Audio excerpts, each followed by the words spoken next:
Is there a certain way Louisville needs to build their roster?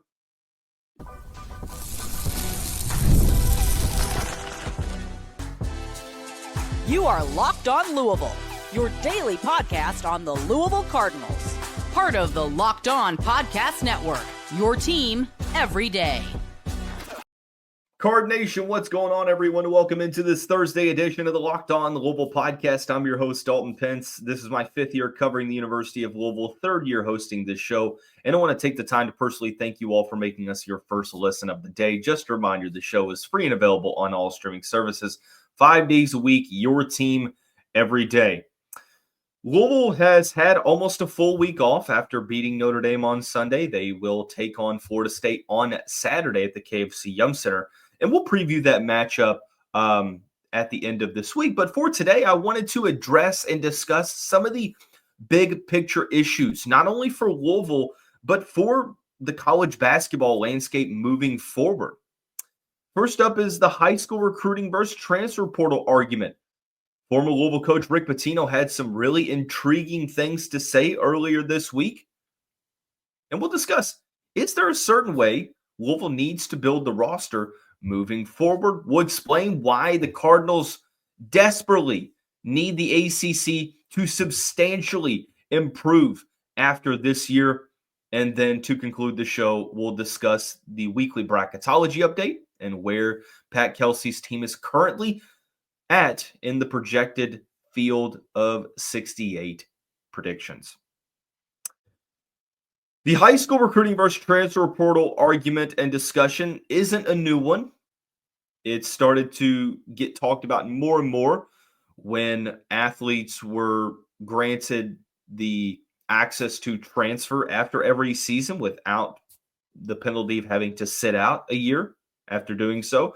The NIL introduction has only fueled this discussion and has led coaches to completely stop recruiting the way that they usually had and adopt a completely new method. Rick Pitino had some pretty intriguing things to say this week. A reporter asked him about basically recruiting the roster. And of course, I'm paraphrasing here. But Rick Pitino said that he's not recruiting any high school players. And he goes on to suggest that, we have to replace guys like Kadari Richmond and Devon Smith, and you can't replace those guys with high school players. You can't replace that production with high school players. Now, what he said shouldn't shock anyone. It's happening right now. Rick Pitino was just the first one to vocally express it. He's not telling anyone things that we don't already know.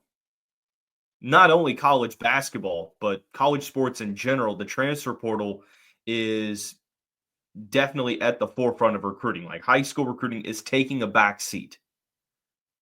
It's more difficult for high school recruits to be prioritized by college programs because when you can go out and recruit a player that has 2 years of experience that you can plug into your system and have a immediate level of production, well, you have the chance to win now. But we're entering another new realm of college athletics, and we're already in uncharted territory. This is new to everyone. I don't really think that there is a true blueprint to success in terms of building a roster. The convenient but accurate answer is it's a little column A, column B. You don't neglect either of the options. Like, you recruit the high school ranks, but you also build the majority of the roster through the transfer portal. With revenue sharing starting at the end of this athletic calendar, it's another one of those wait and see approaches. Like, how is this going to affect college sports? Most programs are going to use the majority of their funds towards football because that is what makes most money for the majority of college programs out there or college universities out there. There are a handful of schools like UConn, potentially like Duke, Gonzaga, that will use the majority of their funds for basketball because they don't really have, that good of football programs or a football program. So it's another one of those situations where we just kind of have to wait and see. But as it relates to Louisville, every roster is different. And just pertaining to the Cardinals, like this year, they got hit with some rough news. Case and Pryor, Corey Johnson out for the year. You have 2 players that are redshirting. So unlike last year where you didn't have a lot of time, you had to use the portal to build your roster, you have now the chance to bring a good portion of players back. And who knows if the 5 years to play 5 rule passes by the NCAA. I'm not sure when that's going to pass, but if it does, that could change things. So each and every season, it's going to be different. But I do believe for Louisville, it's going to be pretty similar to the rest of the country. The high school ranks are going to take a back seat to transfer portal recruiting. I don't really believe that there's going to be too many classes moving forward to where the Cardinals are going to take 5 high school players. I just don't. I think that Pat Kelsey is going to find players that fit his system via the portal because you're trying to win now. But, there's this other narrative that you have to do what you can to build for the future.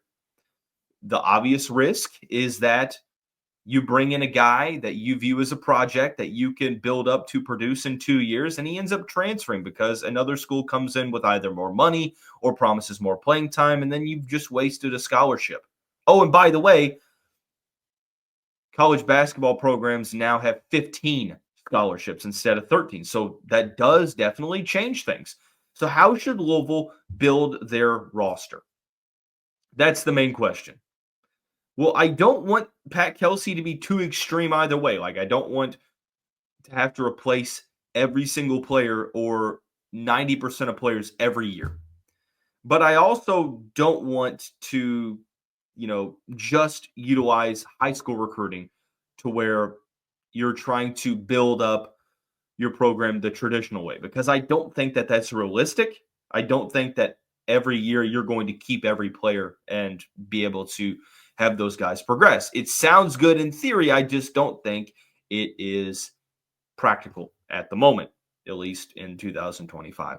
I'm always in the mindset of taking best player available with the fit as a prerequisite. So if you believe that you're going after a top-tier high school player like maybe a Nate Ament, because this is a topic of discussion amongst Louisville fans, is like, well, do you go after a transfer portal guy or do you go after Nate Ament? And I think that, well, it just depends on how much production you think you're going to get from Ament, because he's going to be likely a one-and-done prospect. If you think that, Ament could be one of the best players in the ACC next year, well, then it would make sense to bring him in than a transfer portal guy. But that also brings up the question is, what does the budget look like? In football recruiting, you can get a high 4-star guy at a discount as what you would be able to get a proven transfer portal guy. We're seeing it at the moment in the portal. The market is fluid, things are changing, and it is growing at the moment. High school classes will be smaller. I think for Louisville, with 15 scholarship guys, I'm okay with taking about 4 to 5 projects, because Kelsey's program is going to utilize 10 scholarship guys in the rotation. So if you're taking 3 to 4 project guys, I'm okay with that, because it's not like you're losing every single guy, and you get them to buy into the culture. You have a chance to be able to retain them. I'm okay with taking 4 projects. I also want Louisville to go after European players. Even if you take a couple every cycle, you have the ability to either plug them into the rotation or just get them to be able to grow within the system. I'm okay with taking a flyer on talent. If you want to go after a really talented guy that just hasn't been able to put it together or have the production, I'm okay with that too. I'm one of those people that I want the majority to be made up by portal and experienced players, but I also want to make sure that you don't neglect high school recruiting. And it kind of is broken down by position. My stance is that guard play wins significantly in March. You go out and get Michael Brown Jr., that's great. He's a fantastic player. I still want to get probably 2 more experienced guards to fill out the rotation so you have that level of veteran leadership in March. If Louisville is able to have a model to where they go out and they get one top prospect, one 5-star prospect in every class, and they go get a couple European players or go get a project guy or a 2-year player, I'm okay with that. The answer is that there is no set blueprint at the moment. You just have to find what works for your specific program. And my opinion is that you are right there in the middle. You're not on one end of extreme. You do your due diligence with high school recruiting, which it looks like Kelsey is doing, but you also attack the portal hard and you do what you can to create a sense of continuity, which the Cardinals have a chance to have, at the very least, like 5 guys returning next year. So I'm more so on the side of, well, let's use the portal to build the foundation of the roster and just take best player available with high school recruiting, and to be able to just bolster your roster with top prospects that might not be multiple year guys. So it's win now in college basketball. Pat Kelsey was able to put together a really good roster for that this year, and I'm excited to see what he can do at the end of the season for next year. When we come back on this Thursday edition of the show, we're going to talk about another big picture issue that at the moment, it's hurting schools like Louisville and Clemson. More when we come back on this Thursday edition of the Locked On Louisville podcast.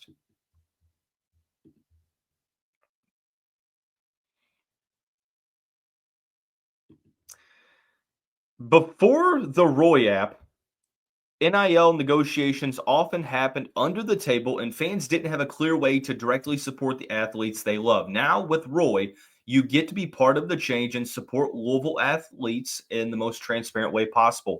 Roy, the NIL app, allows you to choose the player you want to support, decide how much to contribute, and receive exclusive content from the athletes you support. The best player, if your the best part, if your player transfers, you get your money back. It's a risk-free way to show your support.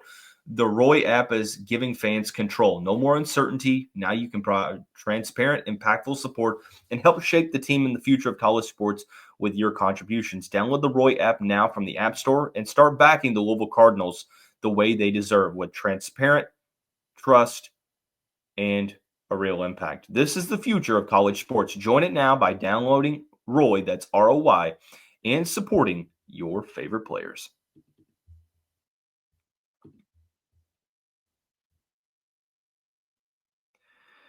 There's another issue surrounding Louisville, Clemson, and some other schools that is only going to continue to hurt the Cardinals if this trend continues. Of course, I'm talking about how down the ACC is. Currently, according to Joe Lunardi's bracketology projections, we're looking at the conference breakdowns. The SEC is projected to have 13 teams in the Big Dance, Big 10 with 10, the Big 12 with 8, the Big East with 4, and the ACC with 4 as well. Those 4 teams currently at the moment, you have Louisville, of course.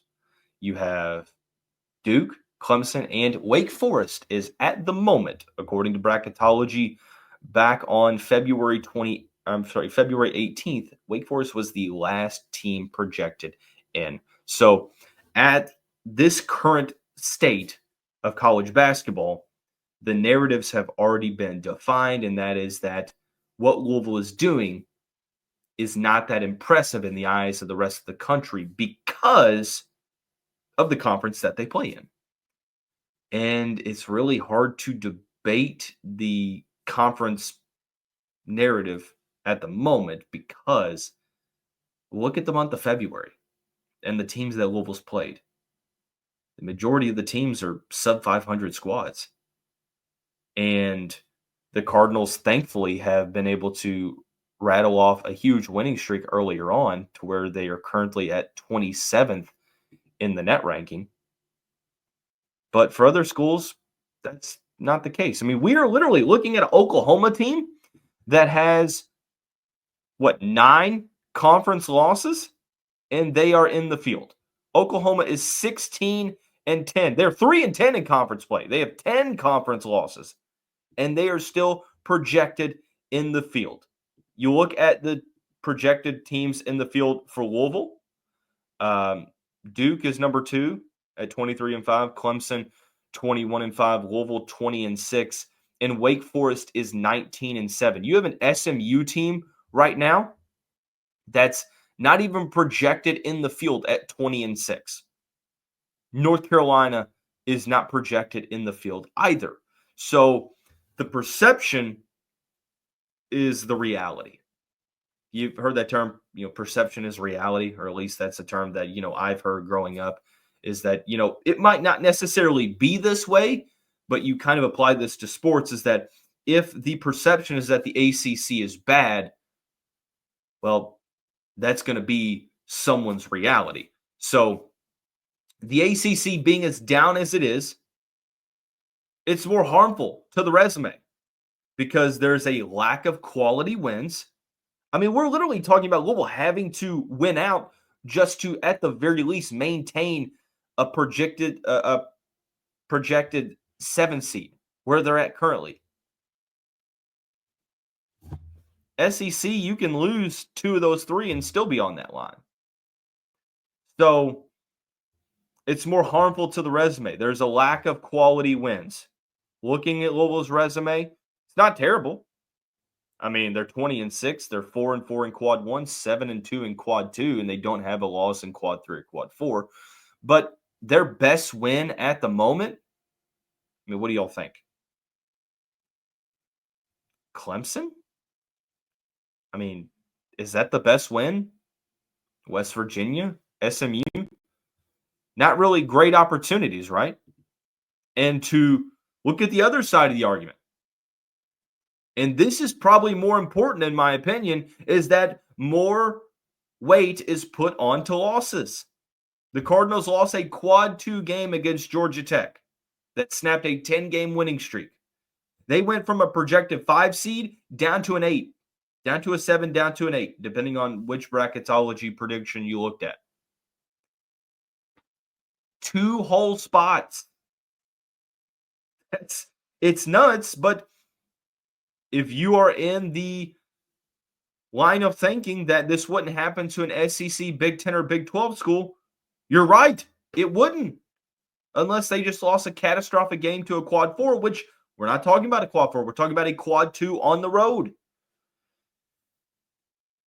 It really annoys me because the Louisville Cardinals are a good team. But it's time to have a conversation about the ACC. For the past couple of years, the ACC has been down. It's getting overlooked because you're seeing some improbable runs from North Carolina, from NC State, from Clemson, runs that, I mean, logically shouldn't be happening. And I know that ACC schools tend to make a run, and forever it felt like the ACC has been the best conference, and finally the SEC has caught up, and you would have thought by the way that people are talking that the ACC has been a bottom dweller forever. Like, it's that whole act like you've been there before. SEC hasn't been there. It is now. And I don't really see that changing with the SEC and the Big Ten becoming the 2 top conferences in college sports moving forward, revenue sharing, TV deals, you name it. So what needs to happen? There's a chance that a good amount of ACC schools are replacing their coaches this year. We already know Virginia, Miami, and Florida State are. At the moment, because of the Final Four run, we're told that Kevin Keatts, his job is safe despite, NC State being terrible. You've got some other schools that just haven't been able to live up to the hype. I mean, Pittsburgh looked really good Now they're 16-10, 7-8 in conference play.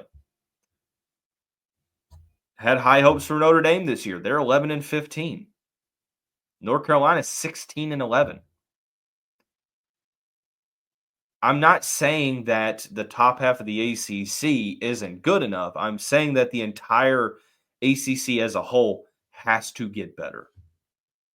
Because Louisville needs it. Duke needs it. Clemson needs it. SMU needs it. When you bring up the bottom of the conference, it's going to help all teams. I know that there's some Louisville fans that are saying, well, we want to make sure that the teams that are in the coaching carousel in the conference, they don't make the right hires. Why? Why is that? Can someone give me an answer that's not, well, we want Louisville to win games? They're winning games now. They are 20-6 and they are a 7 seed, despite having a top 15 strength of schedule. A 7 seed at 20-6. Okay? And why is that? Because the ACC is so down. What you should be saying is, man, we need this conference to knock it out of the park in terms of new hires. Yes, we're in that period that, after ACC has been known for the historic and Hall of Fame level coaching that they've had the past X amount of years. That's no longer the case. We're in that, next period of time. We've got to get to a point to where the ACC has better teams. Even if it's a small adjustment to where of all the squads that have double-digit losses, which is all but 5 of the conference teams, if 4 to 5 of those teams next year are able to improve substantially, then you're on track to making that to where it needs to be. So it's a big issue moving forward. Don't convince yourself that it's not. We'll look at the bracketology of where Louisville is standing in the current projections next on this Thursday edition of the Locked On Louisville podcast.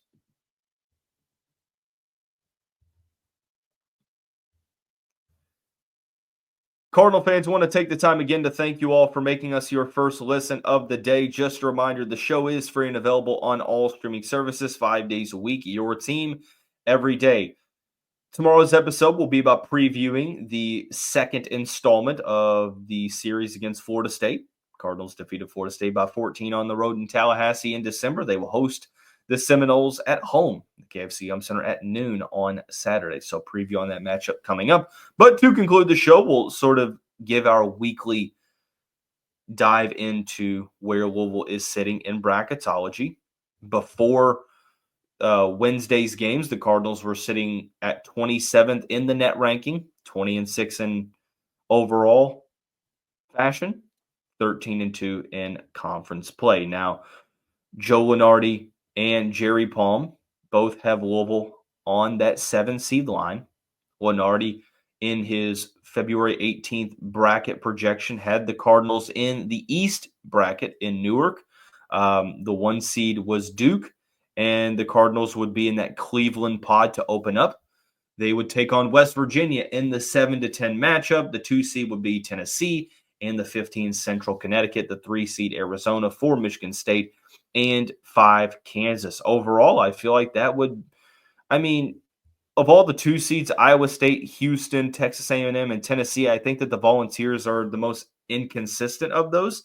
And West Virginia hasn't had a great Big 12 campaign. Darian DeVries out for the year. Tucker DeVries out for the year. Darian DeVries is the coach. Tucker DeVries, the player. He's out for the year. So West Virginia, a little shorthanded. Javon Small is still a really good guard, one of the best guards in the Big 12, and probably one of the best guards in the country. But that matchup against Virginia Tech, I feel better about where Louisville currently sits, and I would be okay with that projection from Mr. Lunardi. The 2 seed being Tennessee, I know that the Volunteers thumped the Cardinals back in November, but honestly, I would probably take Tennessee over the other 2 seeds. So looking at the other bracket from CBS's Jerry Palm, he also has Louisville on the 7 line. he has them in the Midwest. However, in the Cleveland pocket, the 7 seed with the 2 seed being Tennessee, so you have some continuity there, the 15 being Towson, the 10 seed being Ohio State. Ohio State has been sort of up and down. They have a sub 500 conference record. They're 15-11. Goes back to the whole point. Louisville is 20-6 and a 7 seed. Ohio State has lost double-digit games, and they are on the 10 line. So that wouldn't be terrible either. Ohio State, West Virginia, I'm okay with taking on either of those teams. The hope, if you are a Cardinals fan, is getting up to the 6th seed at least. Do I think that they can get up there? Yeah, of course they can. What's to be seen is whether or not the Cardinals have to go 5-0 over their last regular season games to get there. Because if Louisville wins 4, number one, how far would they rise? But the second question I have is, well, how far would they fall with the loss? So I agree. I think that if the Cardinals go 5-0 for the rest of the regular season, I don't think that they're going to stay on that 7 line. Truthfully, regardless of what happens in the ACC tournament. If they go 5-0 in the regular season, they're going to automatically get the 2 seed in conference play. They'll have a double bye into the ACC tournament. And if they do lose that first game in the conference tournament, would they fall? How far would they fall? I think the destination to getting higher than a 7 seed is winning the next 5 and winning the first game of the conference tournament. I think if you do those 2 things, I think you're at the very worst going to be a 6 seed. That's just my opinion. Now, there is the question of how much does winning out help your case? Like, let's say you win out. You win your next 5 regular season games, and that puts you at 25-6. You're already in the top 25. You are at number 25. You're going to rise up. How would that affect your net ranking? Well, currently sitting at 27. I mean, you would rise a little bit, in my opinion. Probably not by much because you're not playing great opponents, but you would rise up. I feel like you'd be closer to 20 than you would 30, probably in that 23 to 24 range. And let's say that you win the ACC tournament. You beat whoever that 7 seed would be. Currently it is, let's see, 4, 5, 6, 7. Stanford is the 7 seed. Let's say you beat Stanford again.